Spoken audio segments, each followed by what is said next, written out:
Welcome to The Explainer. Today, we're going to break down a really powerful tool, one that can completely change how nonprofits think about their money and their mission. It all comes down to one thing: economic clarity. All right, let's just jump right in with a big question. One that you might be surprised to hear. A lot of nonprofit leaders struggle to answer with 100% confidence. And hey, it's not because they aren't trying. It's because the systems they rely on can actually hide the real answers. So where does this problem start? Well, you can think of it as a clarity gap. See, the standard way of doing accounting, the stuff that's built for audits and reports, it's great for that, but it can accidentally create blind spots. It can actually mask what it truly costs to run your programs. And let me be clear, this isn't about pointing fingers at accountants or seeing the books are wrong. They're not. It's just that these systems are designed to answer one kind of question, like how much did we spend on marketing? They're not built to answer the strategic question, which is what was the fully loaded cost of our after-school tutoring program? And this leads to this aha moment that Don Howard from the Bridges Pan group talks about. It's that moment when a leader finally sees the real numbers and just goes, whoa, I had no idea it costs that much. And it happens all the time because your standard report, well, it only tells part of the story. It doesn't account for, a slice of the rent or a piece of the director's salary that's absolutely essential to making that program happen. So, okay, if the old way is blurry, how do we get things into focus? Well, there's a tool for that. It's a different way of looking at the numbers, and it's called Service Line Contribution Analysis. Let's just call it SLC analysis. The easiest way to think about it is like this. You know how a company like Apple wants to know how profitable the iPhone is versus the MacBook? This is basically that, but for nonprofits.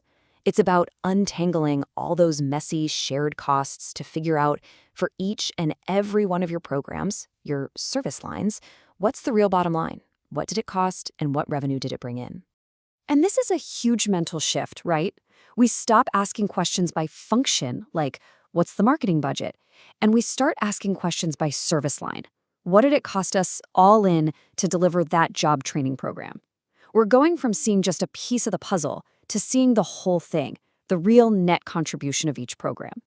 Okay, so how do you actually do this? It sounds complicated, but it's not some kind of dark art. It really boils down to a pretty straightforward 4-step process. So you define your programs, you match the revenue, you build systems, but look at step 2. That's the tough one, allocating all the costs.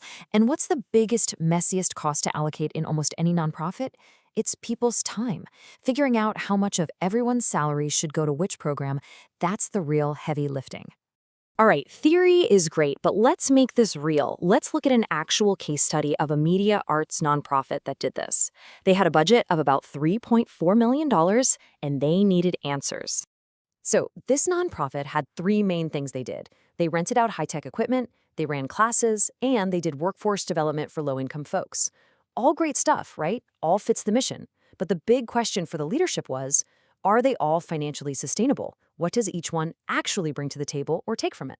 Now, before I show you what they found, we have to talk about a huge, kind of toxic myth that hangs over the entire nonprofit world. It's this idea that overhead, the stuff that keeps the lights on and pays for good management, is a bad thing. I mean, listen to this quote. Don Howard says he's never seen a nonprofit with true overhead of just 8 to 10%. The reality is that running an effective organization costs money. And this myth gets fueled by funders who want to give money for the sexy program stuff, but not for the boring administrative glue that holds it all together. It puts nonprofits in an impossible position. Okay, so with that in mind, look at what they found. For the very first time, they had a crystal clear picture. The equipment rentals, they were actually making a profit, a surplus of about 48 grand. The education classes, they were basically breaking even. But the workforce development program, wow, it was losing $130,000 a year. It needed a huge subsidy from the other parts of the organization just to exist. Now, here's the most important part. Seeing that negative number doesn't automatically mean cut the program. No way. This isn't the end of the conversation. This is the start of a real strategic one. The goal is to take that financial data and lay it right alongside your mission impact. You have to marry the two. You ask, what does it cost? And then right after you ask, but how much good does it do? And when you do that, you get this amazing 4-box matrix that makes your choices so much clearer. You've got your high-impact programs that make money, those are your stars. You've got high-impact programs that lose money, those are core to your mission and worth investing in. But then you've got the others. For this nonprofit, their education program suddenly looked like it was low impact and losing money. That's a red flag. It doesn't mean you kill it, but it means you have to ask some tough questions. So, with this new clarity, this matrix in hand, the organization could finally move past just guessing. They could start making truly informed, strategic decisions about where to put their time, their energy, and their money. And look at what happened. This wasn't just some report that sat on a shelf. It gave them a whole new language to talk strategy. They started writing grant proposals that told the true story of what their programs cost. They freed up money for new ideas, and they started holding themselves accountable to these numbers. They even put in systems like time tracking to make sure they could keep this clarity going.